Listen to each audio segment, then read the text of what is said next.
On behalf of the Heller and Lam family, welcome to a celebration of the wonderful and dear and loving life of Herbert Charles Heller Jr.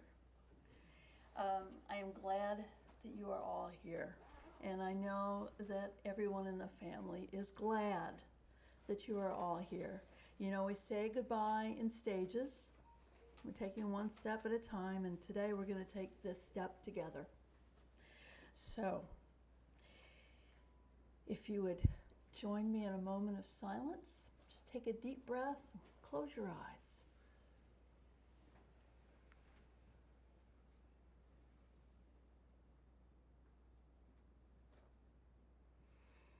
God, full of mercy, who dwells in the heights, provide a sure rest upon the divine presence's wings, within the range of the holy, pure, glorious, whose shining resembles the skies, to the soul of Herbert Charles Heller Jr., son of Herbert Charles Heller Sr., for a charity was given to the memory of his soul.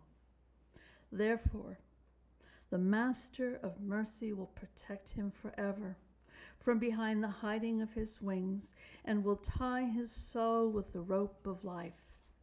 The everlasting is his heritage, and he shall rest peacefully upon his lying place. And let us say, Amen. If you'd like to join me in reading Psalm 23.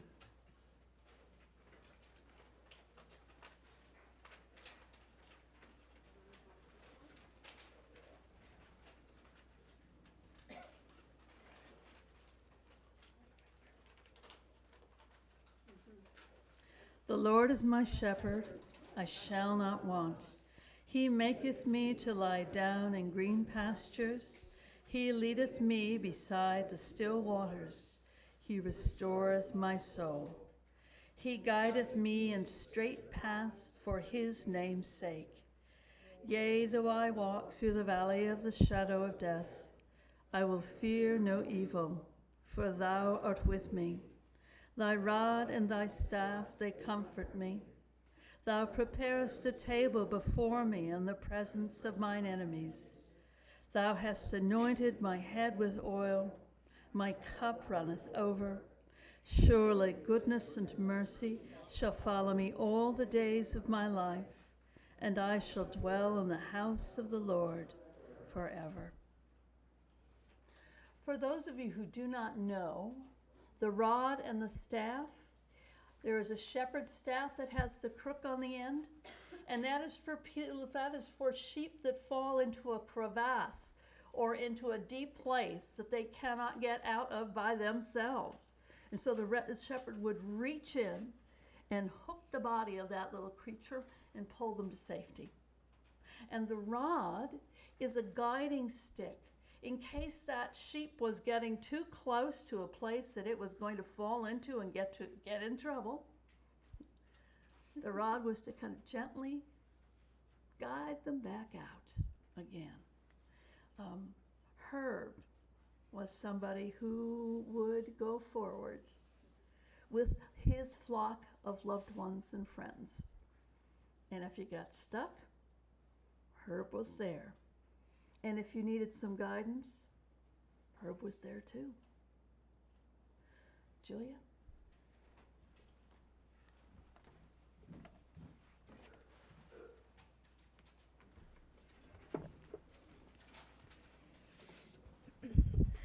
When All That's Left is Love by Rabbi Alan S. Mahler. For Grandma. When All That's Left is Love by Rabbi Alan S. Mahler. Good? No? All right, we're going to speak loudly. When I die, if you need to weep, cry for someone walking the street beside you. You can love me most by letting hands touch hands and souls touch souls. You can love me most by sharing your goodness and multiplying your acts of kindness. You can love me most by letting me live in your eyes and not in your mind. And when you say Kaddish for me, remember what our Torah teaches. Love doesn't die. People do. So when all that's left of love, all that's left of me is love, give me away.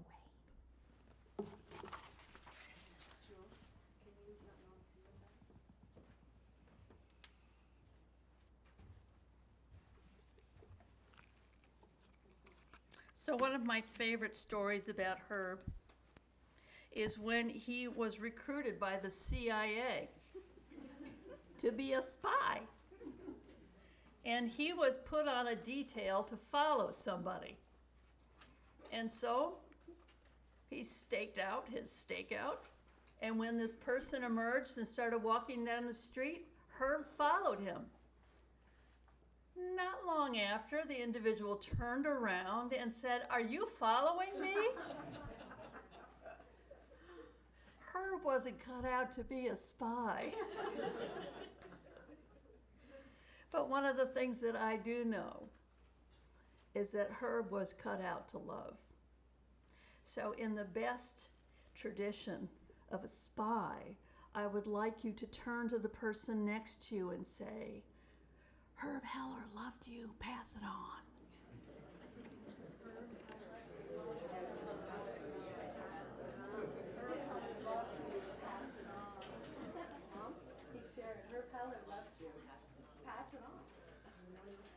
So that when all is left of me is love, give me away.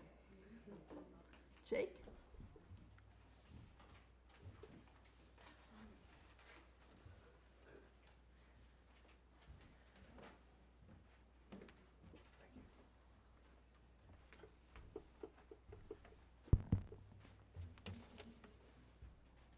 For everything, there is a season, a time for every experience under heaven. A time to be born and a time to die. A time to plant and a time to uproot what was planted. A time to tear down and a time to build up. A time to weep and a time to laugh. A time to grieve and a time to dance. A time to throw stones and a time to gather stones. A time to embrace and a time to refrain from embracing. A time to seek and a time to lose. A time to keep and a time to discard. A time to tear and a time to sow. A time to be silent and a time to speak.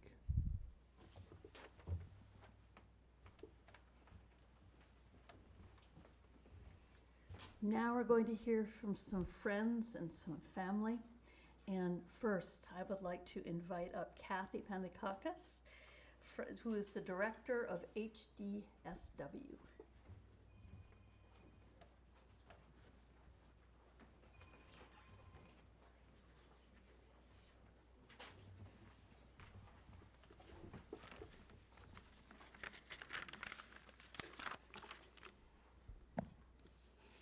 Good afternoon. I'm here today on behalf of the Board of Human Development Services of Westchester, our board president, Elizabeth Rossi, who is not able to be here as she had a family member pass as well, and she's attending their funeral this afternoon. I'm also here on behalf of the Friends of the Board, Board of the Friends of Human Development Services of Westchester. Herb was the treasurer of that board. I'm sorry. Herb was very special to us, and every time I think about his passing, I do get very emotional. I'm also here on behalf of all of our staff and all of the over 3,000 people that we serve every year. There are not words enough to express our gratitude for all Herb has done to support and extend the mission of HDSW. He leaves an incredible legacy of compassion, dedication, leadership, and commitment to create opportunities for all of the individuals in need who come to us for support and services each year.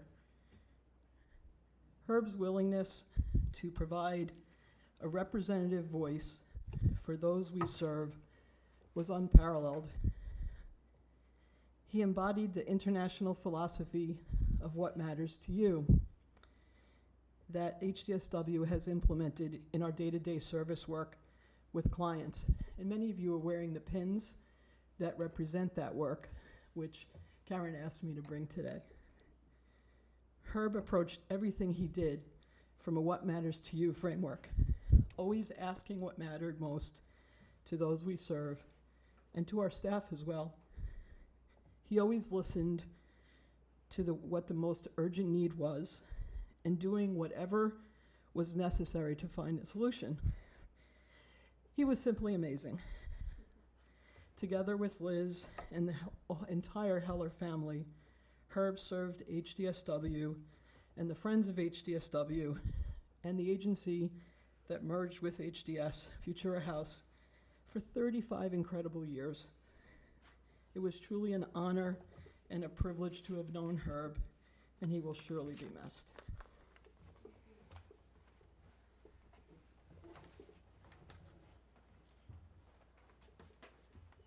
So Herb was not only the treasurer, he was the bagel and muffin guy on Saturday morning.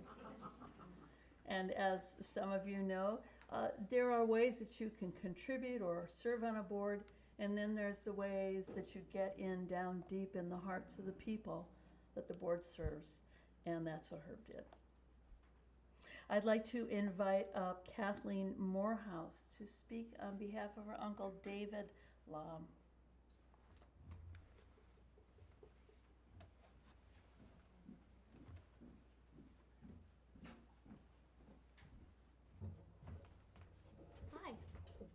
So I will be speaking on behalf of my grandfather, David Lam.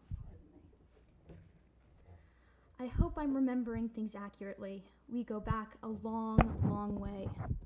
At one of Herb's birthday parties on Barclay Road, he and Liz showed me a genealogical chart indicating that, Lam though I am, there are Hellers not too far away in my family tree. The unexpected symbolism hits me very poignantly today. That was another sweet evening with Herb and Liz together. To me, Herb and Liz is really just a single word. Sorry. Take a breath, you're great. Thanks. That was another sweet evening with Herb and Liz together. To me, Herb and Liz is really just a single word. It's been very rare for me to be with or talk with one without the other. And I'm sad reconciling myself to how this has changed forever. They were kind enough to drive me to Hartford for a memorable Seder shortly after I lost Judy, and we went together several times to Lyme for the January reunions on Bill Hill Road. The Lam side of my family is extensive and extra good at staying connected. May it always be so. Herb and I were music buddies. We loved the same songs and shared a reverence for their creators. He and Liz always supported Judy and me in our cabaret efforts, and for them, these trips were more than a subway ride. I was at their wedding, and now I have to say goodbye to the groom. Let's stay together and always remember what a loving and accomplished man we are honoring today. Thank you.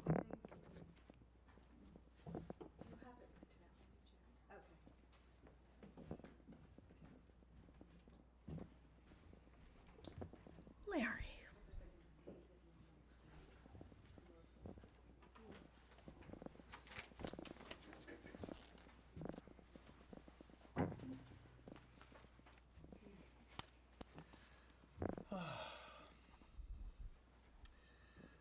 This is a story I'm calling The Gift of the Family Car.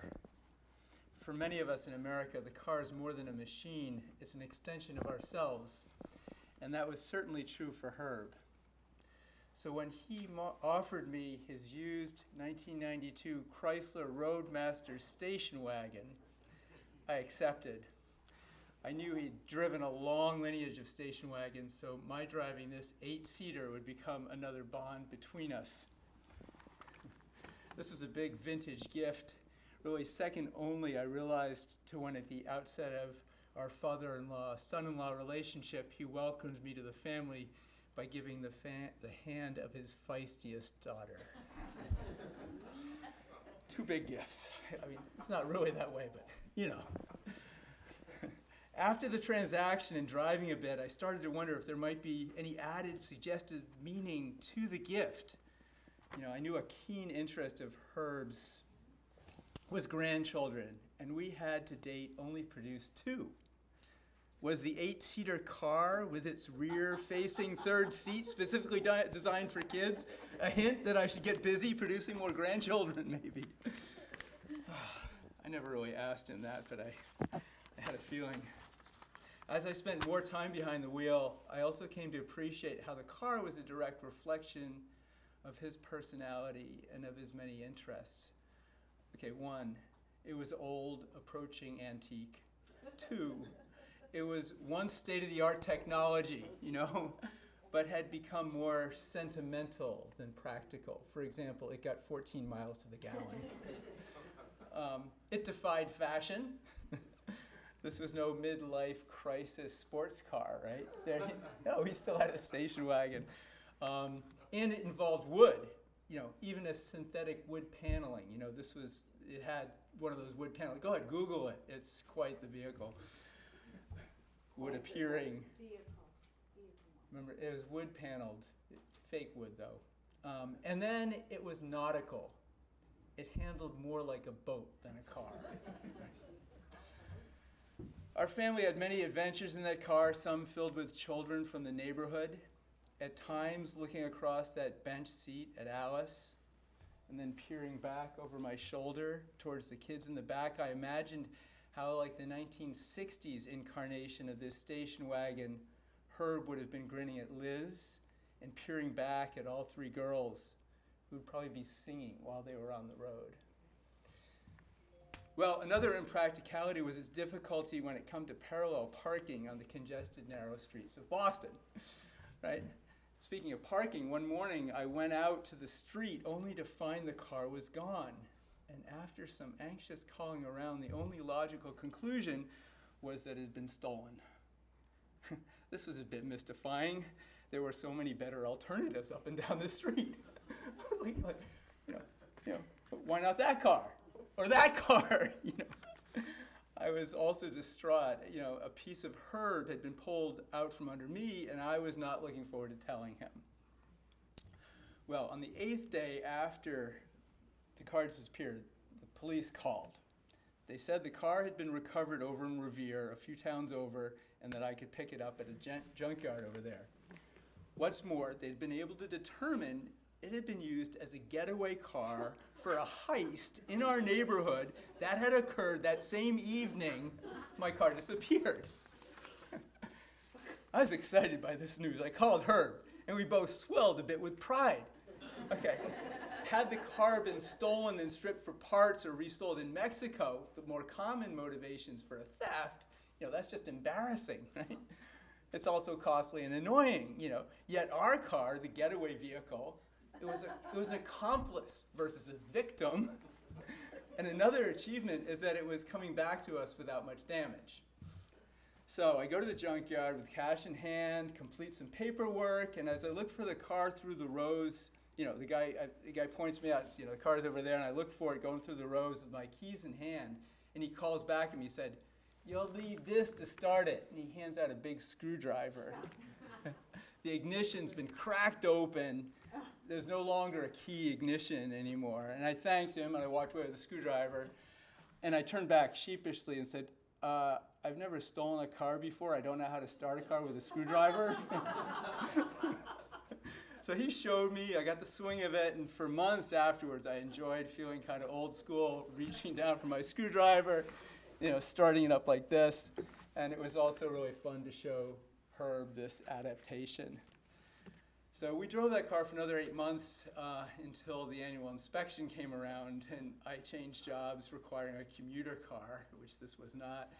And at this point, Herb's Roadmaster had been run into the ground. And so much so that even when I called the local public radio station as a donation, they wouldn't take it.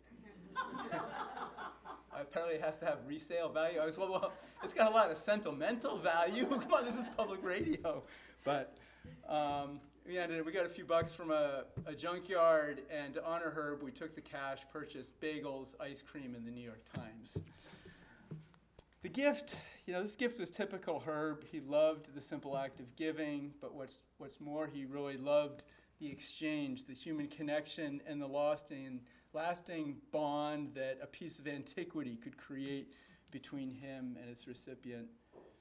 It could have been, an old tool, a sculpture, a wood mold, a painting, and yes, even a used car. Herb loved people, but he also loved stuff. Surely antique dealers across the city are mourning the loss of, yes, his business. Maybe, are there any antique dealers here? There should be. Yeah. There's Clark's. They miss his business, but more so his good company, his sincere friendship, and how he would appreciate and breathe new life and love into old things. So I should probably, step away, putting on a cap. Herb would always wear some kind of hat that it wasn't like really slick. It always had some kind of bunched up piece or was antique, but he would wear a hat in most places. I'm sure he'd appreciate seeing me wear a hat here. To Herb. Good job. Oh, Carol.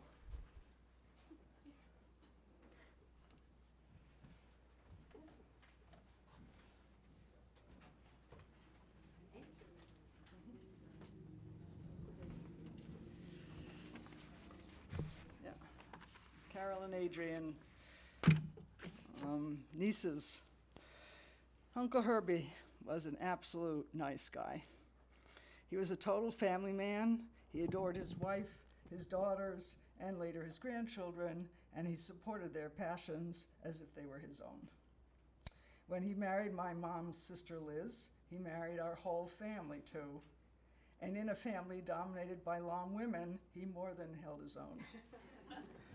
In addition to his regular job on Wall Street, he worked hard for the family business.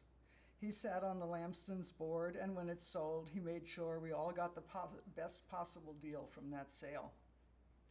He and my mom were very close, so close that when she married for a second time, she asked him to walk her down the aisle, which he did.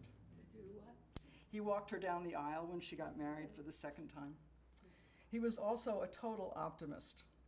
If you pitched him a plan, he was right there with you the whole way. When I decided to move to Maine in 1972, he supported me from the get-go. When a few years later, I told him I had found this great cache of 300 wooden casting molds and wondered if he wanted to share the cost and the pieces with me, he was all in. I have to tell you, some of them were really big. He had no idea where he would put them or how he would transport them, but he said, yes, yes, yes. They were really big molds. One of them was like, he stored them in a friend's garage for years before he figured out what to do with them, and I still have some of them myself. Liz did a lot of eye rolling over that adventure. Yeah. Herbie went to a lot of auctions and bought a lot more wood molds after that, and wooden ship models too, as Larry was saying. He loved wood. He had a great eye for the unusual, and we played a game, can you beat this one? What was your favorite gift that you wanted to give? And I brought one of his gifts no, you have to take it. Adrian, you have to, oh, you have to hold it. Yes, you have to. Yes, you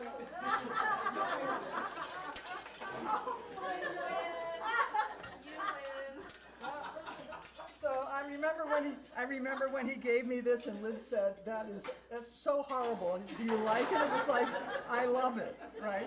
I love it. So anyway, that was a lot of fun. We had a lot of fun with that. Herbie was a man of many passions. He loved tennis. He played maybe until last year. I asked him recently if, now that he and his partners were old and rickety, would they hit the ball to each other so they didn't have to run too much? But he was adamant that, oh no, they still just tried to do hard shots, but they weren't going to run for the ball. So, he loved to talk politics. I couldn't call up for a phone visit without a political economic lecture right out of the get-go, never mind how are you. I repeatedly confronted him with, excuse me,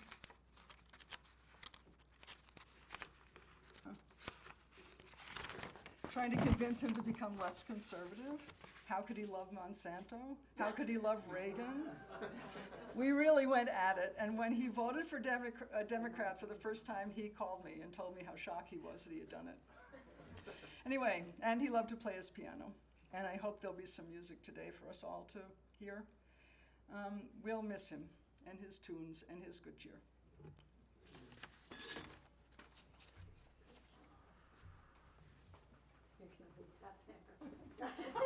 The gift that keeps giving.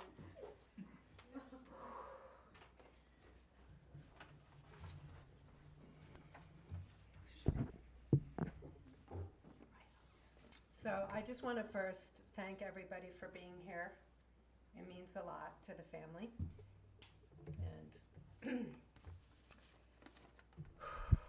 okay. I am the luckiest daughter. Dad always made each person feel special. His unconditional love and positivity was inspiring. He always saw the best in everyone and gave them the benefit of the doubt. His trust in people, his warmth in every greeting put everyone at ease. Being loyal, being generous, and transparent. When he asked Mom to marry him, he said, "I have no money." And you said, "I don't care." And he replied, "I will always be faithful for you and provide for you the best I can." He took that oath seriously and was an incredible model of a husband and dad, as much as anyone could ask for. He effectively balanced work and family. Without any of his birth family support, he became more of a son-in-law to Mortimer Lom and helped him gain entry into Wall Street. He loved his work, having found his way to transfer his spycraft skills developed in the military, and quickly rose from filing clerk to researcher and analyst in the financial sector. He also became quite a successful bonds trader. From this, he instilled in me how to be fiscally discerning and plan for the future. He encouraged my independence, was my strongest advocate, and loved my growing family. When Mom was at a crisis point this spring and he thought he might lose her, he reflected on what life would bring next. He called me and presented me the biggest gift of all, asking what I thought about him coming to live with or near Larry and me up in the hill towns of Western Mass. My heart leapt to an instant, of course, whatever you want. Dad often deferred help, doing so much for everybody else. So for him to ask about this possibility was such a gift. The feeling to be asked and unconditionally say yes. Like the town of Whoville singing all together in The Grinch That Stole Christmas, you can strip away all the material concerns, and when you sing your inner light, there is only love left to shine through. Dad left us with a lesson I will always cherish. Love is eternal, and living that value is to make this world a better place. I am proud to be part of his family and for the privilege to continue his legacy.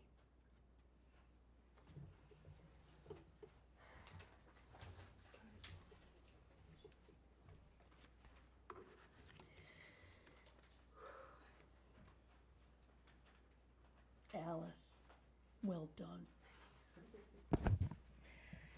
Alice, Nina, Karen, you three are Herb's love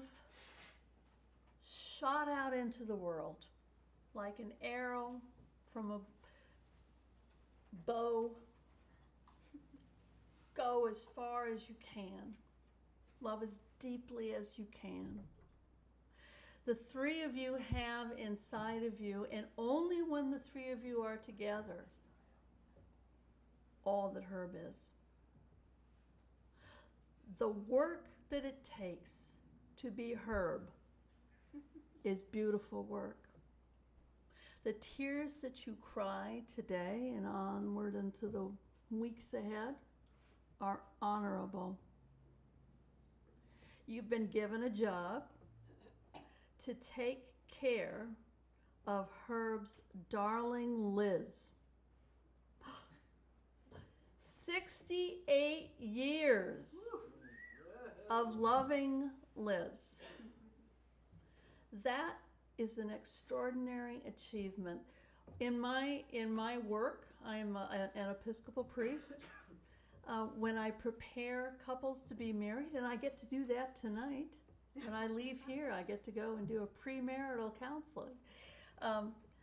I tell people that the work of marriage is a spiritual discipline, and it's meant to change you. It's meant to transform you. It's meant to take off the rough edges so that you fit more closely together. And Liz and Herb, in the endless gin rummy game of the last 2 weeks, that is a beautiful image of two people who fit together.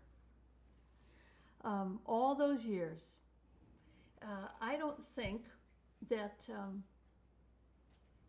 I've ever met anybody or a couple that was more outside of the box than the two of you. All the wonderful things that were in your house, which Carol alluded to. I saw those molds. So here we are today at Herb's memorial service, and this is the only time I've ever seen Herb fit into any box.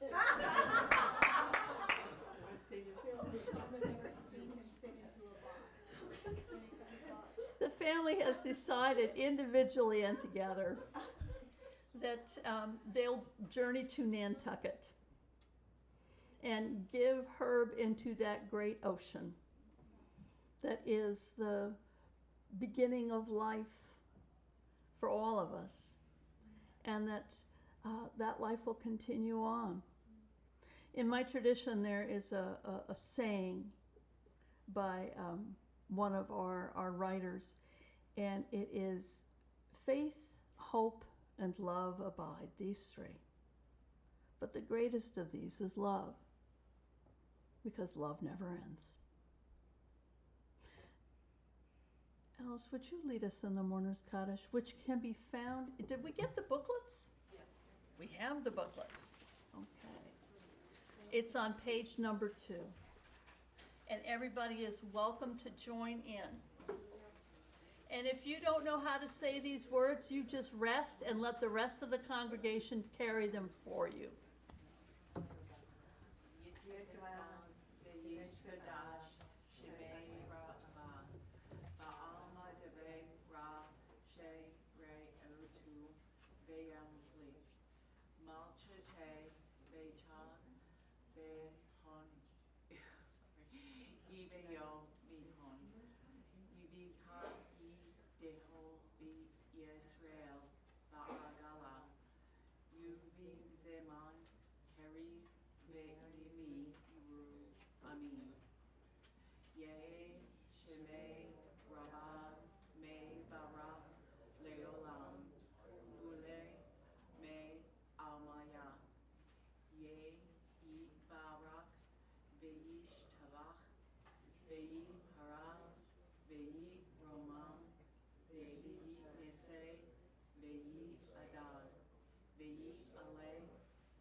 pushpi chata veni che mata de amiran ve alma vei meru amin ye he shela ma rabba min she maya ve ha yim aleinu ve ol kol Yisrael ve ami ru amen Ose shalom ve me ramav yu yase shalom aleinu ve al kol Yisrael ve ami ru amen